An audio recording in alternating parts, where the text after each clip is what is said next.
Ladies and gentlemen, this is a very, very important segment, primarily because it's something nobody's talking about, and this is based off of a really wonderful article and the research of Paul Sperry.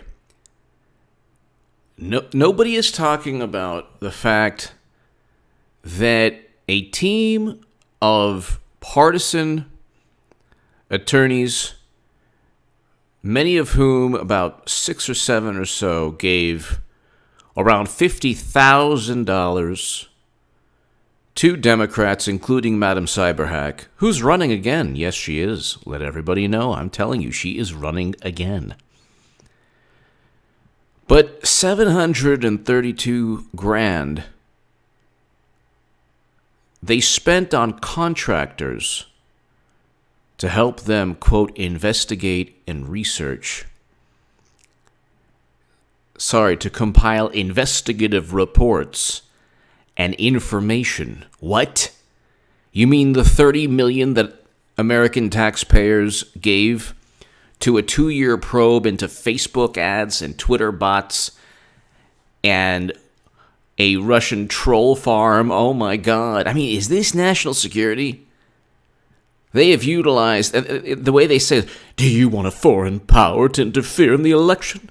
Well, if you're that corrupt that a foreign power can disclose the fact you cheated your most popular at the time candidate, Bernie Sanders, then really, who's a greater risk to the country, the foreign power or the political group that deceives its voters and says it's running a neutral and fair primary? All of this goes back to deception, to manipulation and deception. And what's taking place is, look at that side of the political divide. They don't like President Trump, but President Trump signed the First Step Act, prison reform legislation. President Trump is presiding over an amazing economy, lowest unemployment numbers in 50 years. And they can't say, well, it started under President Obama, because they also say that the tax cuts didn't help the economy. So which one is it? In 2016, the GDP was a paltry 1.6% GDP growth. Then you have President Trump, and not only does he get around 3, we have, 500,000 manufacturing jobs, 300,000 manufacturing jobs lost while wonderful Botox Biden and President Obama were in office. Then, of course, they turned Libya into a failed state with Madam Cyberhack. But here, I'll read you this. That side of the political divide, before I read it to you, Deborah Wasserman Schultz. Look at the winners. Before we get to all the different people that they use to contract, CrowdStrike, Platte River, Dado Inc., some wonderful contractors that Deborah Wasserman worked with. Who else? There's some other contractors too. But you have to wonder why they're always using outside firms.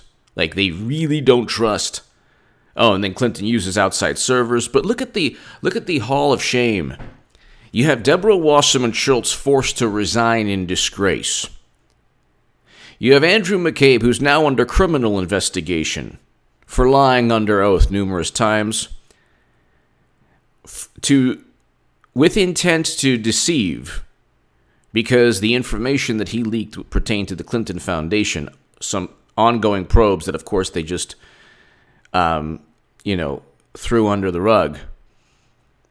But he did that because his wife had received hundreds and thousands of dollars from Terry McAuliffe and Democratic PACs. And Terry McAuliffe was known as the Clinton money man.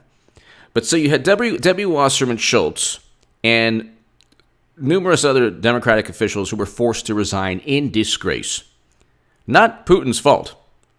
Even if he did hack the DNC, that's not his fault. She was forced to resign because of the information that people knew, the corruption, the fact that they deceived voters. It was never a fair primary. Then they blame Russia for cheating them. They cheated Bernie Sanders, and then, of course, Bernie engaged in a cowardly act. But really quickly, W. Wasserman Schultz, Andrew McCabe. You have James Comey, who we can go on forever. I mean, committing perjury, leaking classified intelligence. Then you have James Baker, who is under criminal investigation for leaking. And he was the top FBI legal counsel. And he wanted to indict Clinton. So the guy who knew most about the law is now under criminal investigation in the FBI. Then you have Peter Strzok, who is not only a disgraced, and now we know about his friends with benefits, Lisa Page, who was an attorney also. They were both on the Mueller team, which is hilarious. But Peter Strzok is an FBI agent who's supposed to put the country first. If you're an FBI agent, you wield so much power, you should put the country first. What does he do? We will stop Trump. And it's like, my God, how long does it take? If it was we will stop Clinton, immediately everywhere on Twitter, the entire media would be. So you have, I just named 5 people right there. Then you have John O'Brien, who got his security clearance taken away. He actually committed perjury. Okay. Lied under oath regarding spying on the Senate, and Dianne Feinstein was livid. John O'Brien. He, along with Comey and McCabe and Strzok, utilized the dossier that they knew was not national security. It was simply opposition research to go after Madam Cyberhack's political opponents. And you have James Clapper. James Clapper, who told Chuck Todd in March of 2017 that we have no evidence that Trump or anyone in his campaign colluded with Russia. There's no evidence, Chuck. Don't ask me again. And James Clapper also lied under oath regarding NSA surveillance. Not wittingly. I just named 7 people. We can go on forever. Donna Brazile, who is actually the best, most ethical person of all the people I named. She's on Fox now, but I mean, really, she passed along debate questions to Bernie Sanders. To Hillary Clinton. And she was part of it also. But she's the most ethical of all the people I've named. Okay? Then we can go on forever, but look at that side of the political divide. You have one journalist at the New York Times who emails the Clinton campaign chairman or head of the Clinton campaign, says, "Oh, don't tell anyone I did this. I'm a hack." He's admitting this to, okay, then you have another New York Times journalist who is a friendly journalist, according to the Clinton campaign from the DNC emails. A friendly journalist who teed up stories, according to the Clinton campaign. Whether she did that or not, I don't know. I know, but whatever, I'm trying to be diplomatic. Who knows? Maybe she just was always objective. And always objective in that Clinton campaign official. Then you have 500 conflicts of interest. That Bill Clinton enriches himself with contacts he makes from the Clinton Foundation, which is not legal. We can go on forever. This is not even about that. It's like, I'm just trying to kind of give you some context, ladies and gentlemen. Look at that side of the political divide. And who do they have? I mean, old Manafort. Ooh, wow, ostrich feather jacket. What, they try to disparage Flynn? He allegedly lied to Peter Strzok, and I don't believe that at all. He was set up. Nothing to do with, none of this has to do with national security. Hillary Clinton, I didn't even get to. Of course, she transferred top secret intelligence outside the United States government on servers that even President Obama didn't know. She could have run her little own mini government with servers outside the U.S. government. But here, I'll read you. Special Counsel Robert Mueller spent more than $732,000 on outside contractors, including private investigators and researchers. What? You mean there was no U.S. intelligence? Wait a second. Tens of billions of dollars in terms of a budget? You mean to tell me that there was no government intelligence or research or information derived from the United States government? Oh, that's right. Because if there's no evidence, in my Federalist article below, you will see Comey and McCabe should be charged for conspiring to defraud the U.S. government. That is below in the pinned comment.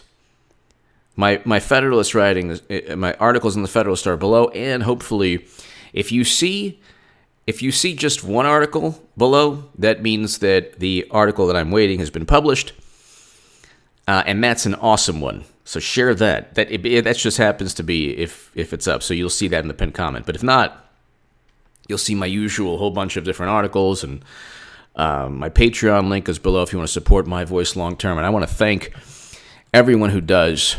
It's greatly, greatly, greatly appreciated. You allow me to just be an independent voice journalist, and your support is greatly, greatly appreciated. Let me just, there's a new Patreon member, and I want to get this person's name and thank this person. Just 1 second. Okay. Scott Mullins. Scott, thank you so very, very much. Scott Mullins. Scott Mullins, thank you. So, thank you. So to my Patreon, thank you. Yeah, I mean, it's unbelievable. It's unbelievable what they do and how much money they waste and spend. And the fact that they didn't even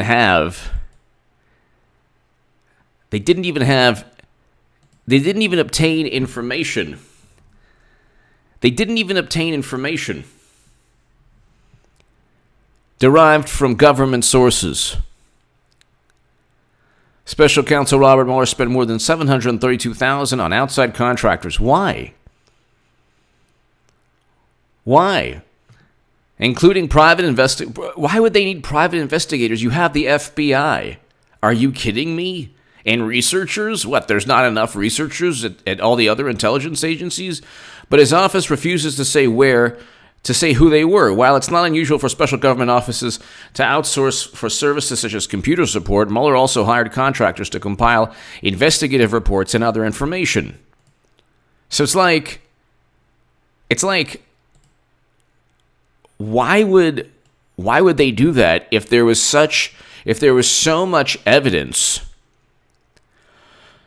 The arrangement has led congressional investigators, government watchdog groups, and others to speculate that the private investigators and researchers who worked for the special counsel's office might have included Christopher Steele and Fusion GPS, the private research firm that hired. Wait a second.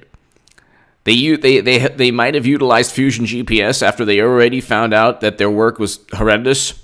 They suspect the dossier creators may have been involved in Mueller's operation, and he even had a hand in his final report because the special counsel sent his team to London to meet with Steele within a few months after taking over the Russia collusion investigation. Wow. Also, Mueller's team prosecutor, Andrew Weissman, had shared information he received from Fusion with the media. Well, isn't that special? Maybe that's why Fusion GPS and Glenn Simpson are not mentioned in the report. Maybe that's why Natalia Veselnitskaya and Joseph Mifsud were not interviewed by Mueller. Let me repeat that. Maybe that's why Fusion GPS, the same firm that was outsourced by Democrats, Clinton, to compile a bunch of dirt on Trump, maybe that's why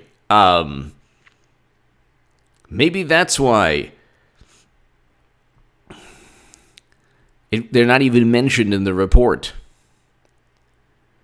Fusion GPS is not mentioned in the report. It is, and like, look, in my article, like I said, I got, of course, a tangent, and I forgot even what I was going to say. In my Federalist article, I list you can read the DHS and the ODNI warranty disclaimers. There are warranty disclaimers. Okay? That say the United States government does not provide any guarantees.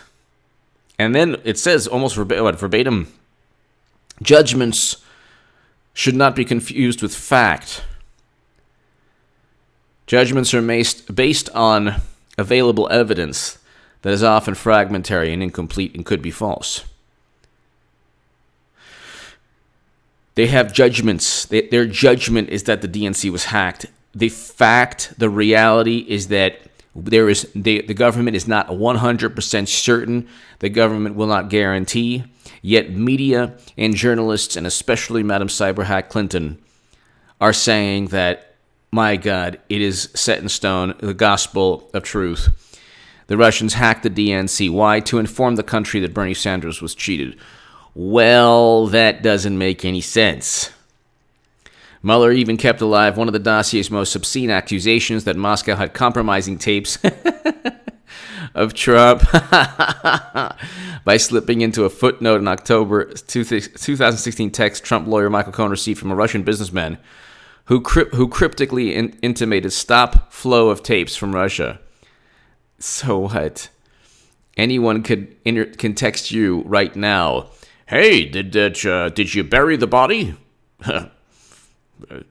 Oh, sorry. You told me not to tell anyone. You'd be like, what the heck? What is this? Oh, no. I mean, that doesn't mean anything. Lawyers for the businessman, are demanding a retraction of the footnote, arguing Mueller omitted the part of his text where he said he did not believe the rumors about the tape. Wow. For which no evidence has ever surfaced. So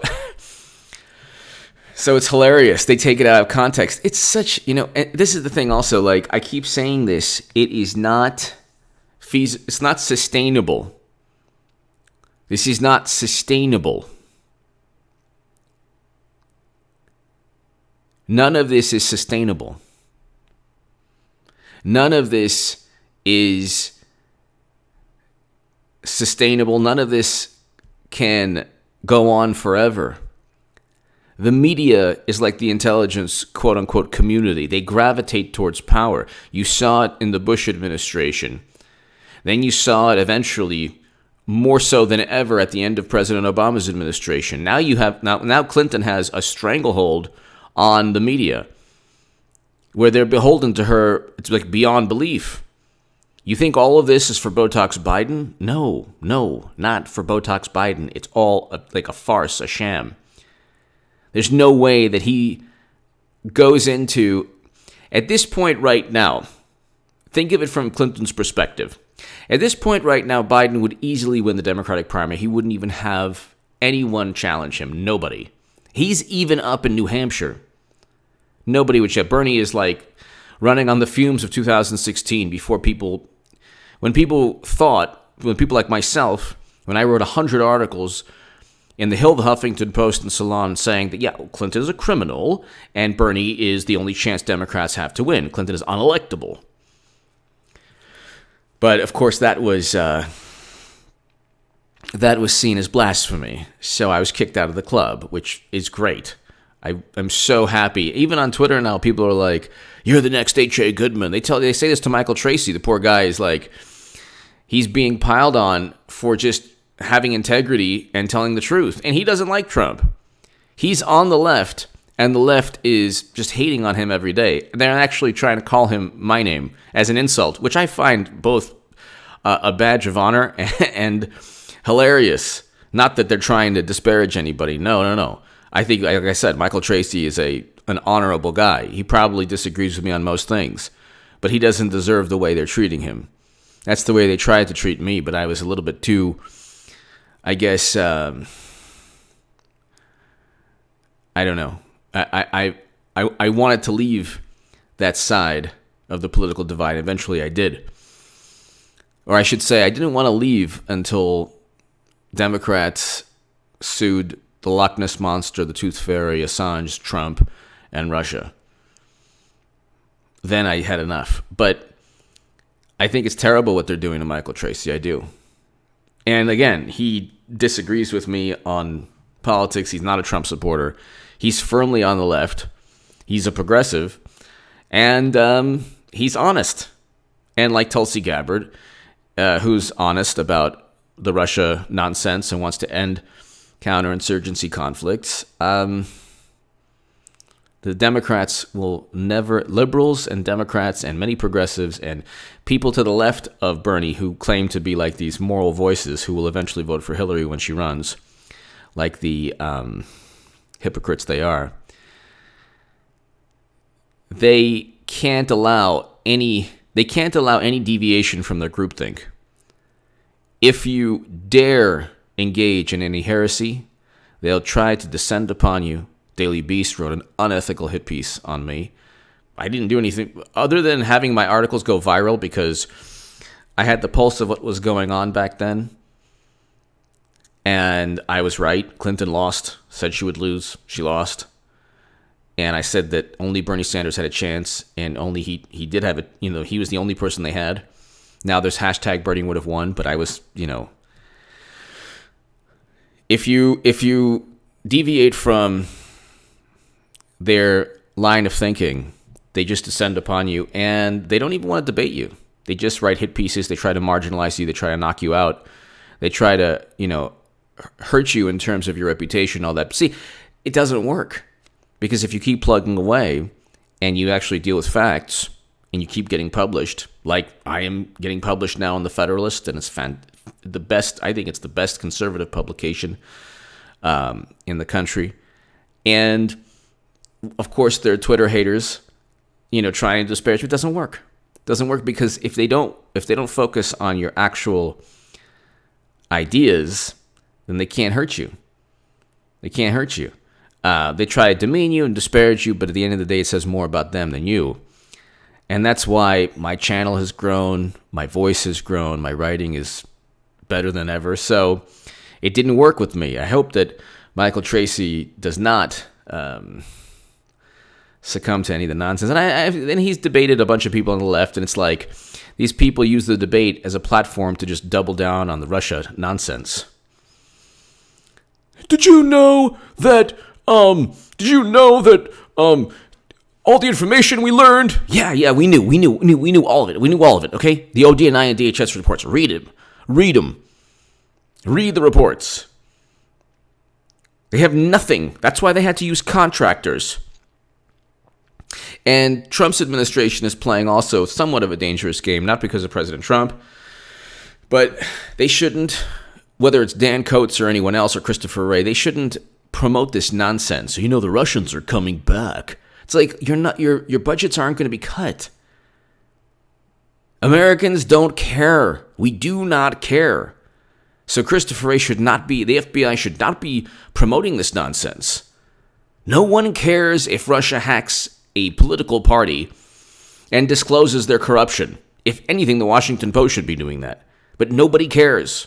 They're just upset that their corruption was exposed. That's what it comes down to.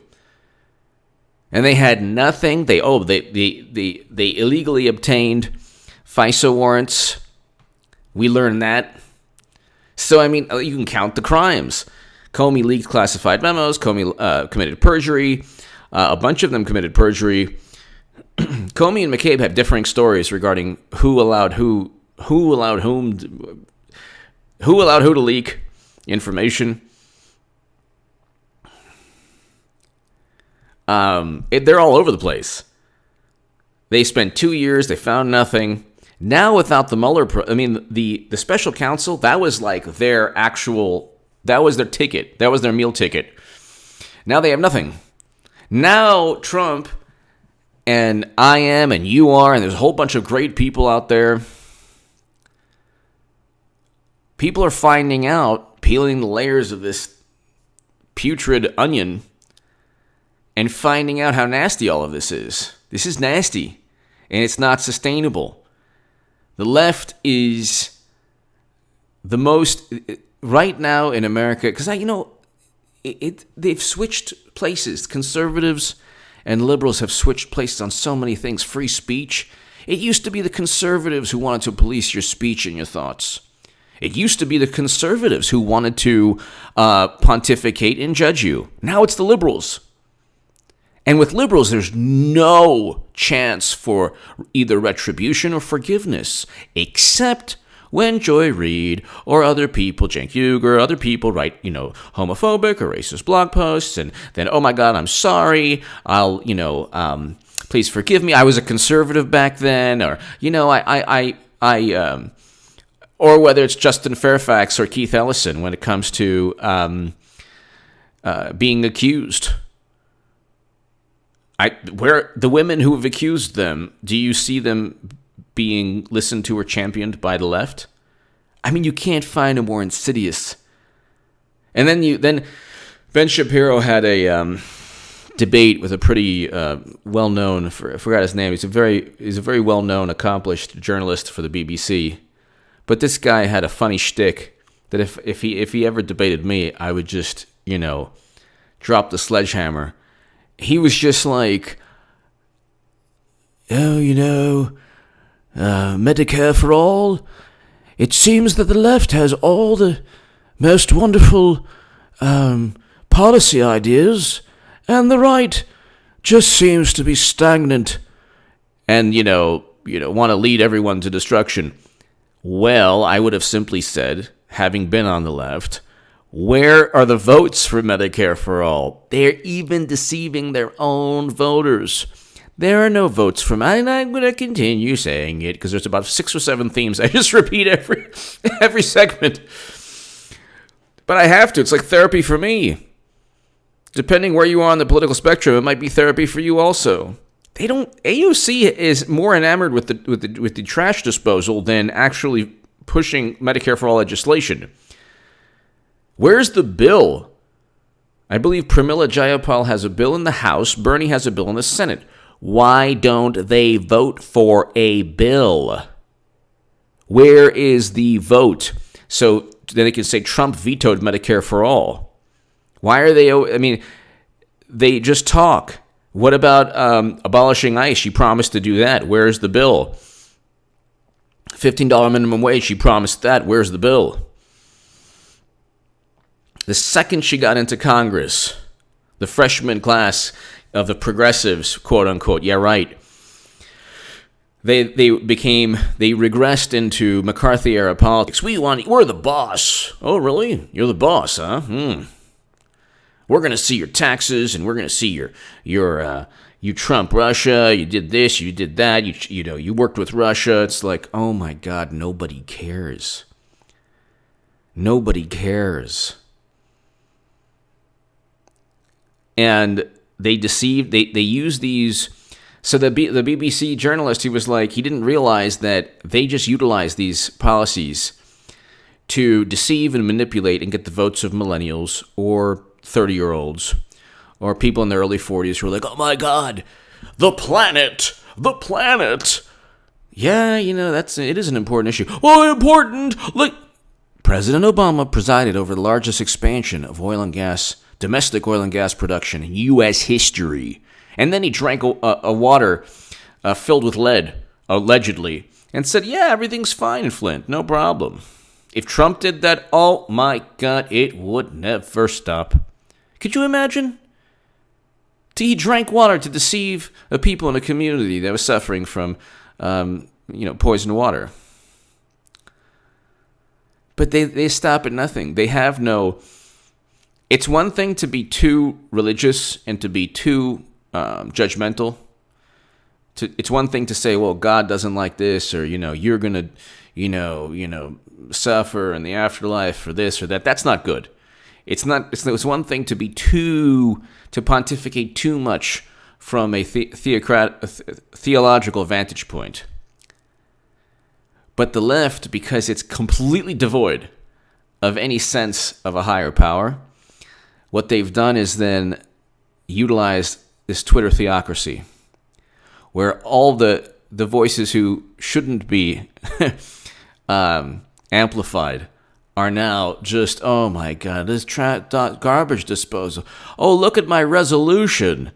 What? Wait a second. You mean the planet is not in dire enough straits for you to actually have legislation that could help right now? You mean you can't even find legislation you want to push that can help the environment by next month or next year? Oh, I see. Okay. So you're using it to get votes. So you can brand yourself as the side that really loves the planet. And it's the same thing. It's the same thing they did with Russia, the same thing they did with outsourcing and contracting. So, I mean, what can I tell you? They spent 2 years, $30 million plus They indicted 30-plus people on nothing to do with collusion. They found not one shred of evidence because they made up all the evidence, and all the evidence was linked to Clinton. Meanwhile, Madam Cyberhack actually committed major crimes. Major crimes. And simply hiding behind protocol doesn't exonerate anything. And she's running again. I don't even know if I finished one of my points that I always go all over the place. Biden right now can easily breeze through the primaries. You don't think that Clinton can looks at Biden and says, "Yeah, I can. I'm a woman. I'm younger, and Russia stole the election from me. So bye, Biden. Thanks a lot. Thanks for what Biden did." And when it happens, whether it's October or June or whatever, because it's going to happen. What Biden did is came in and says, "Look, everyone here who's a Bernie Sanders clone," so they diluted whatever movement, which is now linked to bowels, whatever movement Bernie had left, which was, taken over by all the biggest imbeciles who are pundits on the left. Not all of them, but I should say there's about 3 or 4 I really, really respect. The rest, a bunch of buffoons. What took place was everyone from Elizabeth Warren to Kamala Harris to Kristen Gillibrand, who could walk into any restaurant, any place in the country, nobody would know who she is, to just Beto O'Rourke. Beto O'Rourke, my new name is Rico Suave. Ride your own, why are you riding mine? They diluted whatever Bernie Sanders had because they were clones of him. So it's very difficult to be like, I'm going to win now. Finally, my chance. When there's like 30 people saying, oh yeah, Medicare for all. Which, by the way, was only one aspect of what he was about in 2016, which turned out to be a facade. Turned out to be, even when Trump wants to bring home Americans from counterinsurgency conflicts, Bernie was like, well, it should be an orderly withdrawal. It just basically parrots whatever the DNC says. He's a political creature, which is why Trump is so great, because Trump is not a political creature. He's like his own creature. He's like a Trumposaurus. But what Biden is able to do, what Biden was able to do is make sure that Bernie's movement or Bernie's campaign was diluted by a whole bunch of competitors. So now he's going up against Bernie and company. And suddenly, you're not really shaking up the system. You just have a whole bunch of people saying the same thing. And a lot of these policies are not feasible. If they were, they would have been voted on already. It's already May. And now Biden is even up in New Hampshire. And Botox Biden has no interest in the grind. And he didn't even make it past Iowa in 2008. He got 1% of the vote in Iowa. He was never close, ever, to the presidency. Ever. I mean, he was close in terms of vice president, but in terms of winning the presidency, never close. Never close. And he was younger, and he was more vibrant. In 2008, now he's just running on fumes of 8 years of being President Obama's vice president. So all Clinton has to do is wait for the inevitable, horrible news story about Biden, which is already happening to a great extent. People are already like, we're not going to vote for Biden. Now with Clinton, she has a hold of people's psyche, and it's something that we've never seen. I mean, look, they're literally outsourcing work in the Mueller team. Mueller team's outsourcing their report to people that have nothing to do with the U.S. government. Just like Clinton outsourced her emails to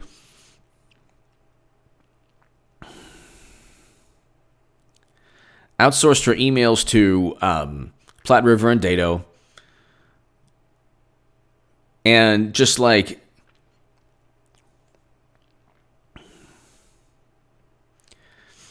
goes on, let's see. They tried to get Carter Page, didn't work. They just kept doubling down on the nonsense. But to finish my point, she's just going to come in and easily outpace Biden. Easily. So she's going to win. Let's see. In New Hampshire, Biden is 36%. Sanders 18%. That's Sanders basically, Vermont, New Hampshire is basically his home state. Basically. Okay, he's not even, my God. My God. And it's like Iowa, Biden is up by either 11. Yeah.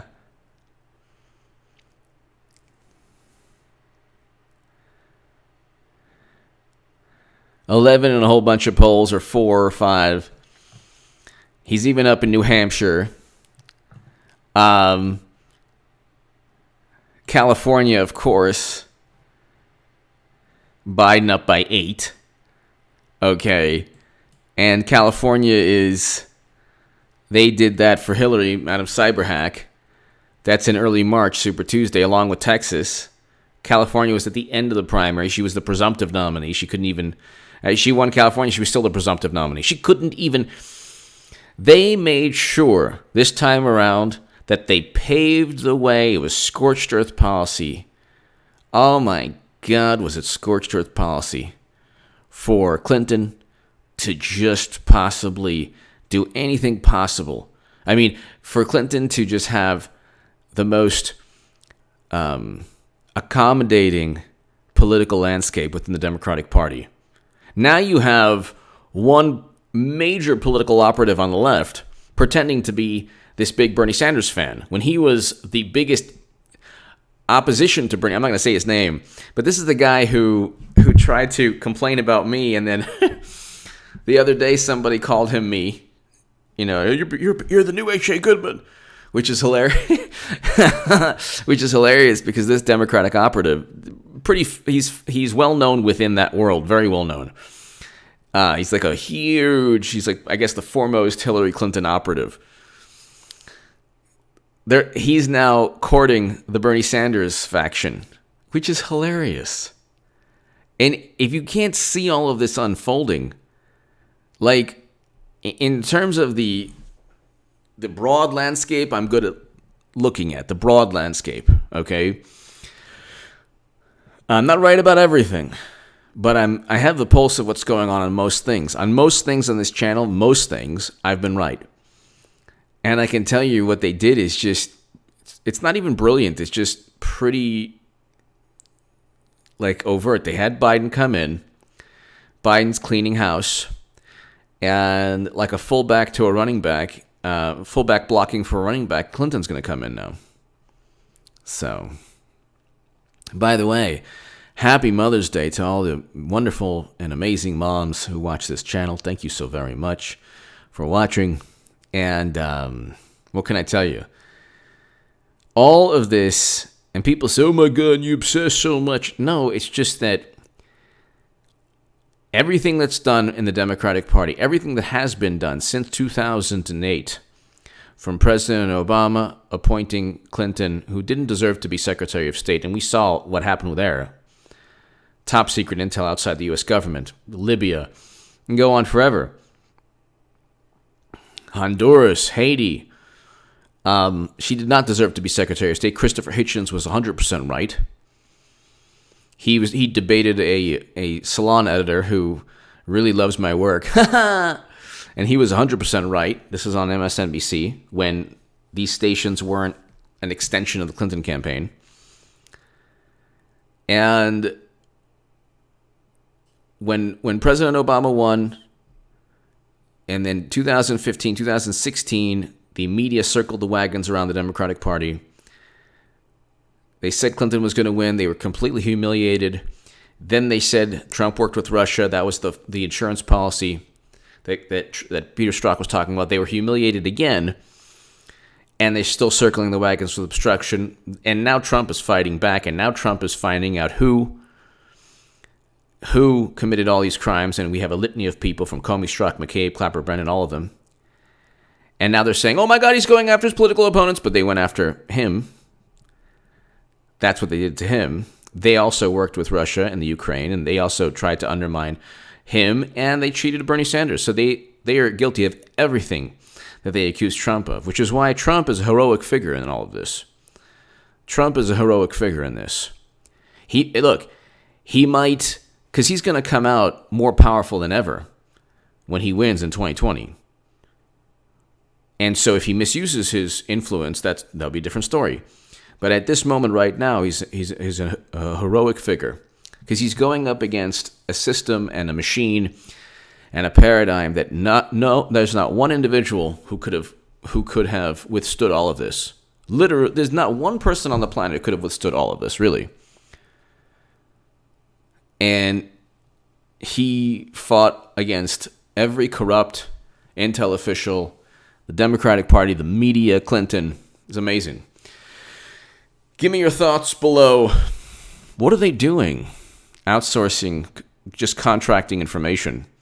Didn't they have enough information on their own? Check out my writing in the Federalist, the Daily Caller, and the Jerusalem Post.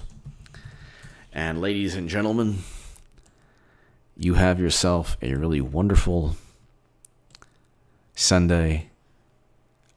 Check out my next upload. Thank you.